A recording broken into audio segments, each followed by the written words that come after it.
Mimi naitwa mtumishi wa Mungu Elisha. Nimefika hapa Nairobi na kwa sasa niko hapa sehemu ambapo wanaitwa Uzio. Hapa leo tumekuja kwa sababu ya kufanya mkutano wa Injili kama vile maandiko yanasema kwenye kitabu cha Mathayo 28:19 hadi 12 ya kwamba tuende katika ulimwenguni kote tukawafanye mataifa kuwa wanafunzi wake. Aseme tukiwabatiza kwa jina la Baba na la Mwana na la Roho Mtakatifu. Ndio maana leo tuko hapa kwa jioni ya leo kuja kupasha habari ambapo Bwana ametuagiza kuyafanza.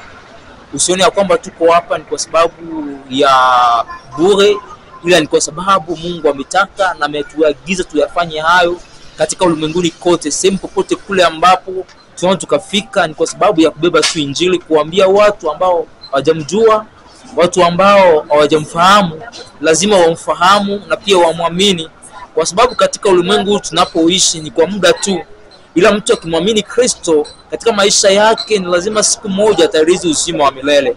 Ninawapenda, ndio maana tuko hapa kwa siku ya leo, na pia kesho tutakuwa ipo hapa kwa mida za jioni kwa sababu ya kuwakumbusha pia habari ya ufalme wa Mungu na kujua kwamba Kristo atakapokuja atukute lazima tuwe tayari kwa kumngojelea katika hali ya utakaso na pia kumsubiria katika hali nzuri sana, pia kusafisha mioyo yetu kwa sababu Bwana atakapokuja pia atuchukue. Nawapenda sana, Mungu awabariki. Mtumishi wenu Elisha, asante.